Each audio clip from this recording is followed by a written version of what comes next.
Hello and welcome to week 12. We're very excited for this reading. We've been sitting here pulling out all our favorite quotes, but we'll try to be a little more organized as we present it to you. We have been looking forward to this reading all semester, partly because it's such an interesting one and it puts everything we've been talking about in a different light. And so the subtitle for this mini lecture is Education as Oppression or Liberation. And it's kind of been underlying everything we've read. I think it was really at Locke that I started to realize how closely tied education is to beliefs about politics, to beliefs about society and societal problems, and that it's not just about teaching people in a school, but it has huge ramifications for our ideas of who people are and how they should live their lives in general. And so Freire takes on some really big issues in this essay, which is a piece of a larger book, by the way. It's just an excerpt, like most things we've read. So, I will probably mispronounce a few things. You say his name, I don't say it right. His name is Paulo Freire, and he is from Brazil, who was from Brazil, and he died pretty recently, as you can see from the dates. And even that, I probably said it very American, Paulo Freire. No, but you at least speak Portuguese, and I do not. So he was a man who was raised in poverty during the Great Depression, of the worldwide Great Depression of the 30s. I had to find that out too. He earned a law degree, but his main work was as a teacher. He especially worked with the underclass peasants, and he at one point taught a bunch of sugarcane workers who were illiterate to read in 45 days. Read and write in 45 days. This was important because you could not vote in Brazil if you were illiterate. So he just added some voters to the roll there. Yeah. Which may have something to do with the next bullet point. So, the next bullet point. Sorry, I was like, the next slide. Oh, okay. Hold on, let's go back. I don't know. I'm speculating there. Yeah, I mean, part of it is that he was really, really committed to this liberating education, and specifically looking at those people who we would call, and he wouldn't want us to call, underprivileged or on the margins of society. And even in our own country now, we have a huge debate going on in education about who can learn and who really can be successful in this world. And if you think back to Menand Theory 1, Menand Theory 1 says the job of college is to sort out the deserving from the undeserving, the talented from the untalented. And I think Paulo Freire would heartily disagree with that, to say, well, the thing that makes those people sorted out is that the lack of opportunity and the false system of education. Oh, there's Wollstonecraft. The false system of education that they've been given that has taught them to stay in their place and to not strive for anything more for themselves. And so, so the sorting mechanism is faulty. It's not as smart as the sorting hat in Harry Potter. It's limited only to the political exigencies of the time. And so while he had to leave Brazil when a new military dictatorship came into power. He came to the United States for a year and was a visiting professor at Harvard. And then he went to work for the United Council of Churches, working in poverty and in underprivileged, I keep using that word even though he said not to, but underprivileged nations around the world, trying to give people the education that would not only help them get good jobs, but help them to transform their worlds, which is at the heart of his ideas. Which I think is very much in line with Wollstonecraft's ideas. I think Wollstonecraft would have loved Freire for his ideas of who needs to be educated and for how it should happen. Yeah. So, the banking concept of education. How many of you have heard about this or have ever thought of education in these terms? I think it's a really fun analogy. In the banking concept of education, here we've just got some bullet lists, but the teacher teaches and the students are taught. It is a one-directional action, right? It comes from the teacher to the student, period. Teacher has all the power. The teacher chooses what will be read, how the material will be delivered, what the students will be tested over, and the students passively say, okay. Teacher selects the content, students adapt to it. The teacher knows everything, the students know nothing. So this is seeing students as an empty vessel which needs to be filled. I think we should do something in our face-to-face class maybe where we have hand students a cup and we walk by and we fill it with water, because that's very much the idea here. And I want to point out with this one that this isn't just a misconception of teachers thinking they know everything, students know nothing. It's often a misconception of students too. to come into class, and this goes along with this next point, to say, my job is just to be in class and be filled from this all-knowing teacher, fount of all knowledge. I have no responsibility. I don't have to do any work besides maybe taking really good notes or turning my tape recorder on. But that the burden is on the teacher to do the teaching. And tell me what's on the test. Yes, right. So Make I can sure pass I write it. down. Is this on the test? Is this on the test? If it's not, I don't need to pay attention to it. And the focus therefore becomes on memorizing and regurgitating. So when I was an undergraduate, we called this academic bulimia, that you would eat all semester from the teacher's words, and then you would barf it out on the test. That's kind of a yucky image. That's a lovely image. But that's how we felt in some classes. And so, it didn't become part of us. It just came in and it came back out again. And so this banking concept maybe seems very familiar to you. I imagine that most of you going through this can think of classes and times when you were taught this way. And I think it's interesting that Freire points out that this is not necessarily conscious on the part of teachers, that they're doing this. On page 381 he says, there are innumerable well-intentioned bank clerk teachers who do not realize that they are serving only to dehumanize. And I think that that's certainly my experience as a student, that I had some really, really good teachers who had been trained and taught that that was their job, was to stand up in front of the class and lecture, and they did the best they could at it. That they weren't trying to be oppressive or limiting, that they were really trying to teach in the way they knew how. But Freire says this way can't work. And sometimes they're really good. I had teachers who were very good lecturers that I enjoyed listening to, and I felt like I learned a lot from them, and perhaps I did. Ooh, are TED Talks oppressive? TED Talks are somebody lecturing. They certainly and are. Everybody just claps at the end. But I think a lot has to do not just with the format. I mean, he doesn't actually say anything about lecturing here. He just says that the teacher is active and students are passive. And I think there are ways of creating lectures in which students are not passive. Right. And there are ways, and there are ways of having discussions that are very oppressive in terms of telling students what to think and shutting down different opinions. And so it's not about the format, it's about the philosophy behind what's going on in the classroom. Okay. So I think that's a big difference. Okay, so the question is, what is wrong with this? I mean, it doesn't sound so bad in a lot of ways. So we know we can't force you to do this since you're online, but we invite you to pause this and just think for yourself, what's wrong with the banking concept? It's the way much of education has been delivered worldwide for quite a long time. What's wrong with it? Click pause, or just keep going on with us now. So the reasons we're going to give you now are Freire's reasons for what's wrong with it, and I think they capture most of our own objections to the banking concept. And the first reason that, and we haven't captured them all, but these are some that stood out to us. And we don't have them in order. Yeah. So the first one is that one of the ways that this banking concept is oppressive is that it teaches people to conform, only to conform. That there is a norm that you make yourself fit, there is a status quo that you find your way of being part of, and that is what good education is. It helps you to fit in. Which I think sounds suspiciously close to Menand's theory number 2. We've had a big conversation about this outside of this recording, where we decided Menand actually kind of doesn't include Freire's theories here. But if you look at Menand's theory number 2 as bringing people in to conform to the mainstream and be exposed to ideas that they haven't been exposed to before, if you're not teaching in what we'll talk about later, the problem-solving mode, then are you simply just creating more oppression by teaching people to accept the oppressive system? And he talks about that's really what serves the oppressors, whoever those people are, the dominant minority, that they're served well by people fitting in, and says tranquility rests on how well people fit the world the oppressors have created and how little they question it. And so Job's saying this is how things have to be. Everything is for the best in this best of all possible world. Well. Yes. Just keep So that goes along with this idea of maintaining the status quo, that it doesn't allow for change, it doesn't encourage change, it encourages just knowing things as they are and accepting that that's how things are. Not questioning. Right.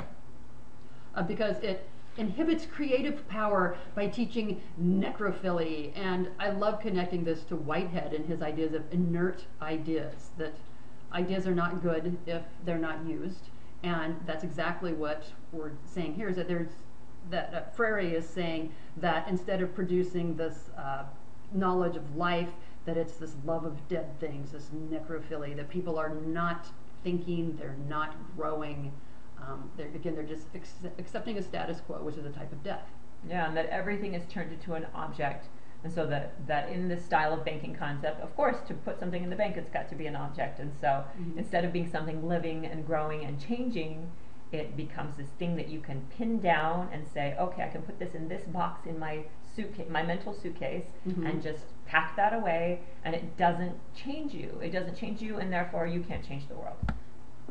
And it dichotomizes everything, divides things down into black and white, good and bad. This idea that we can easily learn something. This is the right answer. The right answer is the one that I, the professor, am giving you in this bank. I, the banker, am giving you to put into your piggy bank. And this goes back to the William Perry stages of education, that a lot of students, as they enter a college, this is what they think truth is, right? There's the right and the wrong answer, and the teacher's job is to give me the right answers so that I can use those right answers in my life. Just tell me if virtue can be taught.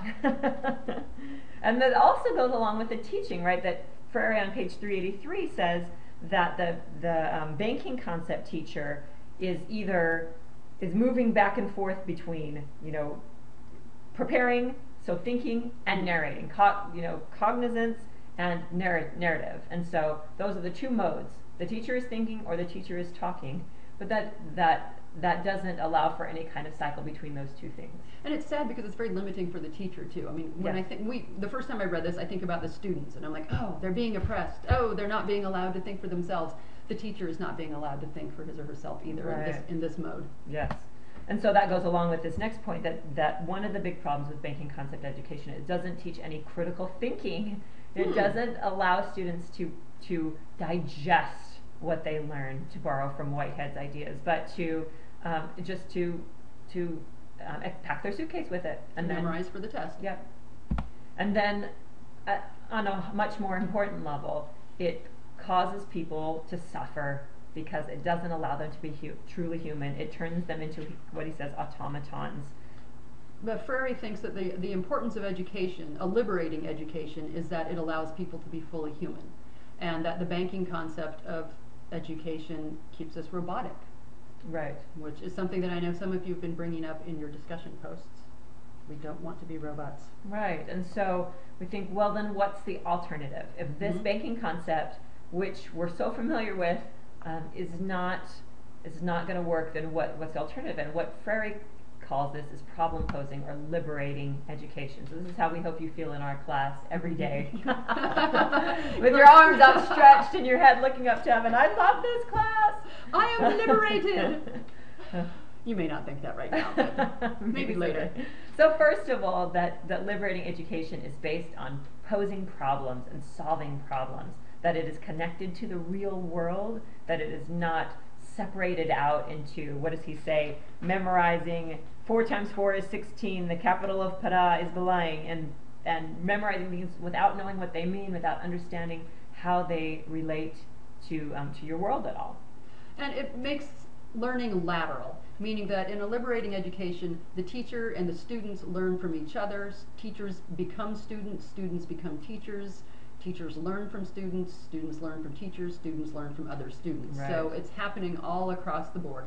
And this requires a big shift in the teaching mentality here, where the teacher does what Whitehead argues, which is they stand there in the middle of their ignorance and say, I am a person trying to figure this out too. Right. And I've got some strategies that maybe I can help you with. Yeah, because I'm on the same path, so it's very Socratic again, this idea of, I'm not sure that I know everything. In fact, I know I don't know everything, and so we're learning together. And Freire describes it this way on page 383. He says, problem-posing education breaks with the vertical patterns characteristic of banking education. The teacher is no longer merely the one who teaches, but one who is himself taught in dialogue with students who in turn, while being taught, also teach. That makes me get all choked up. I know, me too. I think of all the fun things I've learned from my students over the years. Yeah, it's a beautiful concept, but it is so much more work. Oh. So much more work than just, this is what we're learning, memorize this and tell me back what I told you. I do remember a friend of mine who's now a teacher saying that he sometimes liked to just go sit in his classes and listen to the entertaining teacher tell stories and talk, because he knew he could relax, he could kind of check out and be entertained. And I think now many students, one of the main complaints about active learning is it's hard. Yeah. It's hard to have to think critically. I'm not really sure how to do it. It takes a lot of energy. I'm tired. I don't have time for this. It demands things of us as students. Whether you're a teacher student or a student, it is very demanding. Yeah. And again, I think that it's not so much about the format. I think you can have a liberating lecturer, just as you can have an oppressive banking concept discussion teacher. But it's in this active learning. Does the learning allow and encourage all of us to digest the information, to do something with it, to make it part of ourselves, to use it in some way, or are we just passively receiving facts like we're watching TV? I guess you could watch TV actively too. Not very well. But Freire's idea, he's very much a revolutionary, if you didn't notice as you read this. He wants transformation of the world. That's not easy. That takes an awful lot of work and effort. But that's what he sees as the ultimate goal of human beings, is transforming an unjust world. Yeah, and he is very optimistic about his belief that when students are given the opportunity to deal with real world problems, that they will rise to that challenge. On the bottom of page 383 he says, students, as they are increasingly posed with problems relating to themselves and the world and with the world, will feel increasingly challenged and obliged to respond to that challenge. Is that true? You tell us. I really want to know. I invite email right here at this moment. We would love to know. I mean, I think that there are times, myself as a student/teacher, that I do feel that new obligation. Now that I know something, now that I understand something, I can't live in the cave anymore. Yeah. And I think, when we talked about Plato's allegory of the cave, we forgot to mention that caves are really cozy. Especially if there's a fire and a shadow theater going on. What you else might be do you roasting need? marshmallows. Why would you want to leave that? And that as Plato describes leaving the cave, it is painful. And I think that Freire recognizes that too. This is not easy for the teacher or for the student, but that they are doing this together. It's teamwork. They're engaged in dialogue. And so through that dialogue with each other, teacher, student, student, student, teacher, teacher, they all are being liberated. They're all being freed from that cave together. Wait a minute. They're thinking critically. They are communicating, written and oral communication skills, and they are working together, teamwork. Someone should build a class around that. Wow, what great university learning outcomes those would be. And Freire suggests that these things together lead to a constant unveiling of reality. This is not a one-time leaving the cave. This is constantly understanding things better, more clearly, and being able to use these skills and knowledge to create a more hopeful future. He calls it prophetic. He says liberating education is prophetic because it can see a better world, which is very exciting.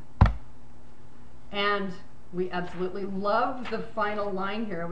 It comes almost as a punchline. Education must be revolutionary. That is to say, dialogical. I feel like we should have trumpets here. That's why we're showing you a picture of Plato and Aristotle. It all circles back. This is your last reading of this semester. We hope it connects back to the first. What's the last reading that we are going to give you? Oh yeah, that's right. From the semester. You don't get to stop reading. Right. Ever. So in true Freire fashion, you're going to get some chance to have some say about what the readings will be from here on out as you work on your projects and as we, select the best readings for people to choose from. But I think the thing that Freire really stresses here, and this is one of the things that has stuck with me from this article, this essay, over the many years since I've read it the first time, is that you can't say we're going to just start off with banking education just for right now because we don't have enough money, or because students don't have enough background knowledge, or because it's hard. Yeah, it's because it's difficult, or because that's what we know. He says you can't even mess with it for a while. You have to be revolutionary from the beginning. You have to let students talk and think and act, even though that can lead to things being much more chaotic and difficult. But that's where real learning happens. If you love something, set it free. Viva la revolution!